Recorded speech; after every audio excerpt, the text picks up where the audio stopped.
Hello people of the internet, welcome back. It's been a while. I'm still alive. Well, I hope I am. Um, I've just finished university, so that's why I've not been making videos for a while, because I was, studying.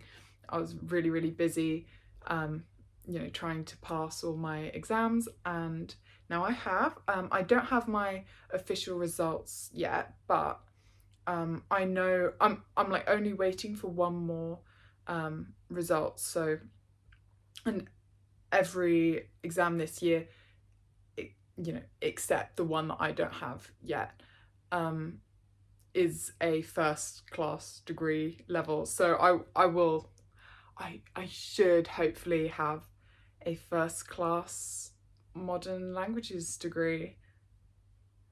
Fingers crossed. I thought I would, give you an update on, what I'm planning on doing next with my life. And maybe, because it's only been like 4 years from when I lost my hearing. So, and 4 years, it's a long time, but it's not really that long a time. So maybe it will, like, for people who've had hearing loss more recently, maybe like seeing what I'm doing with my life now, it maybe like it maybe maybe it could like make a person feel a little bit better about their experience of hearing loss. I don't know. I'm not like trying to be like, oh, I'm so inspirational, because I'm not. I'm not like a really inspirational person or anything. I'm very boring. But yeah, so first thing, I have my degree. Hopefully, I will have passed. It should be a first class degree in modern languages. So it's Spanish and BSL.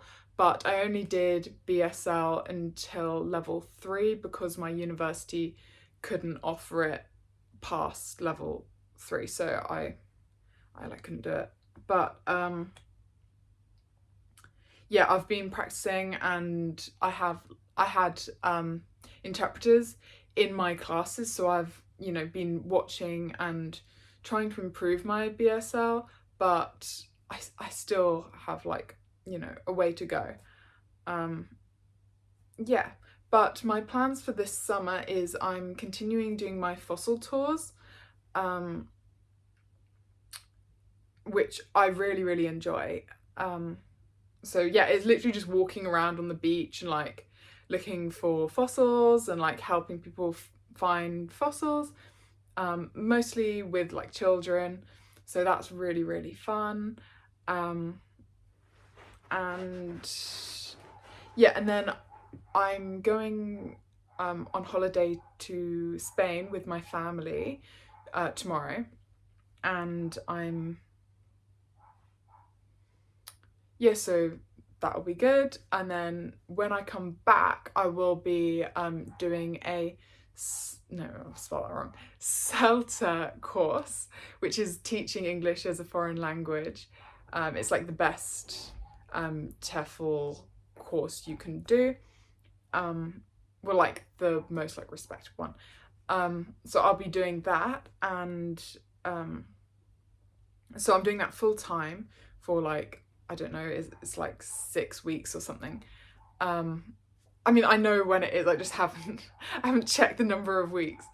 I'm doing that online, so it's live classes, so it's like video. It's not like a just click on a thing and like watch a video. It's like you see real people but on a screen. And you, as part of that, you will like teach classes, so I'm really excited about that. And yeah, I'm very like proud of myself for like doing the things that I'm doing because of my hearing loss. Like, I think, not that I think like I'm like super inspirational, like amazing or something, because I'm not, but I think a lot of people would say like, oh, how can you do that because you're deaf? But I've managed, and I know that I've worked really, really hard to do the things that I'm doing, and I'm doing very, very well. My next plan after I do the CELTA course is I will be applying to the civil service after when it opens. When it opens, I'll be applying to that. I've done my like expression of interest thing, so that should be like quite a good job for me with like hearing loss, because it's the government and they're like very good about things like that, and they can fund additional like education courses. So I'm hoping that later they will like contribute to me doing a like master's degree in translation and interpretation, and maybe my BSL level 6, so I don't need to like pay out of pocket for that. And it's a very like stable job, so it should be good for like pension and just like long-term stability, which is kind of what I need. And then I can do the like teaching English thing like online at the weekend is what I'm like hoping to do. So my kind of target thing of like what I'm hoping to do is I can get into the civil service and do a job there. I'm not sure what specifically I will be doing, but yeah, and then on the weekends or evenings, or when I have additional time, I can do teaching English. I'm hoping to do it as IELTS prep, so the like English exam for going to university in the UK for like foreign students, because I think I'd prefer to teach like older students at like a more higher level. I think that's just my preference. Maybe I'll decide I want to do like little kids, but I feel like I prefer that more. The person that actually really like wants to be learning, not just like, oh, their parents said like, oh, you should learn English, because I don't know, I just don't think that'd be as interesting to me. And like I'm happy that I have like a very high level of like language knowledge, and I kind of want to use that. Not like, oh, I think I'm like too good for like teaching children, but I don't know, I'm just more interested in the older people. Yeah, so that's kind of my like future plans, but just like generally my life, like what I'm doing. So I've got notes. So basically I'm very well. I'm absolutely fine. I've been like kind of trying to be as healthy as possible recently. So I've been, doing a lot of exercise and like eating really healthy food and things. So I've lost quite a bit of weight. Not like concerningly. I'm absolutely fine. I'm still working on getting my second cochlear implant. So I'm hoping to do it at Southampton, which is where I got my first one, my this one. But they're still not open for the private ones. They're hoping to open this year, so later this year, but the price has gone up from what they quoted before, so it's going to be quite expensive. Obviously, I've had so many wonderful donations, and I'm really, really hoping that I can do it as soon as possible.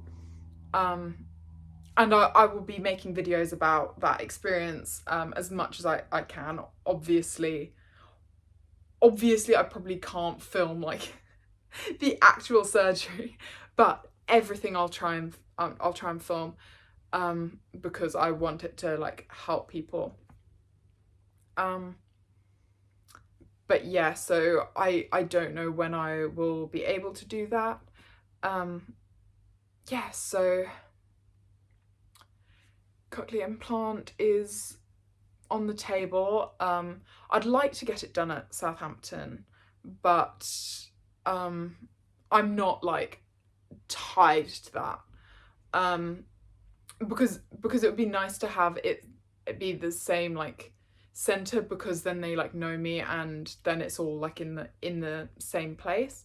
But so many people have said like, oh, you should just go abroad, but that doesn't really save as much money as you would think, because the reason it's so expensive is not so much the price of the surgery, it's more the price of the actual like cochlear implant. That's the expensive part. So yeah, I can't just go abroad and get it cheaper.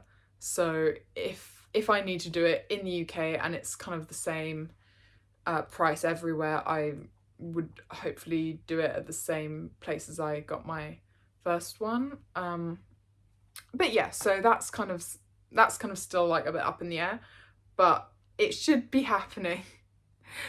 You know, maybe within a year, 2 years, I don't know.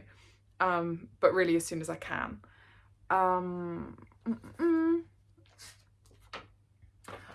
Oh yeah, so I've been, one thing that I don't really have very much of is I've just not been that involved in like the deaf community. And this is like the thing, because I don't want to be judgmental or anything, or I don't know if judgmental is the right word, but a lot of people who have like an experience similar to mine in like in the way they've lost their hearing, like they've become deaf later in life, is typically kind of much older people. Not that there's anything like wrong with being older, like nothing. But I think it's not really the same as like a person who's like a similar age to me, you know? It's kind of a bit of a different experience, and it's like harder to make friends. Also, I think like support groups, I'm just not really a support group person. I think you know, support groups can be like wonderful for like so many people, but I feel like sometimes they can be like a little bit of a negative space for me. Like sometimes I just don't want to just be talking about like my hearing loss and being all like sad about it. Like that's just not my style. I prefer to just get on with my life. So it's kind of, I would like to just have like kind of normal social things with people who are young and have hearing loss, and hopefully use sign language, because, well, British Sign Language, because, you know, I really want to practice that. But I feel a bit with like the younger people, there's very few people who have a similar experience as me of like they've become deaf. I'm sure there's like many people out there, but just not in my like, you know, community. So it's, I don't know, I'm not a very like sociable person, so part of the reason that I don't have many like deaf friends is because I've not been like searching that hard, to be honest. So it's not like, yeah, I've not been like really searching that hard. I don't really like put myself out there very much. So I guess like it's my fault, like a lot of it. But it would be nice to maybe, you know, meet up with some people who are like, you know, who use sign language, and you know, I feel like a bit more like I'm friends with them. I don't know. I'm just kind of, oh, it's all a bit like I don't really know what I want. But yeah. But socially, I do have a boyfriend now. If you've been watching my videos, you might have an idea who it is. But yes, I do. So that's all good. He is a PhD student at the university that I was at. He's just finishing his like first year of his PhD now. So he's got a few more years. But yeah, he's studying evolutionary biology, and he's doing it on dinosaur teeth, theropod dinosaur teeth, which they're the group of dinosaurs that are like more closely related to birds. But you know, if you know dinosaurs, you know what I'm talking about. Yeah, so that's kind of what's happening in my life now. Hopefully I will be making more videos, more like regularly. Sorry this video is a little bit just like me talking, but you know, stream of consciousness. But yeah, hopefully I'll be back more. I don't know. I'm gonna be so busy. Oh my goodness. But yeah, so thank you very much for watching, and I hope I will see you all soon. Bye!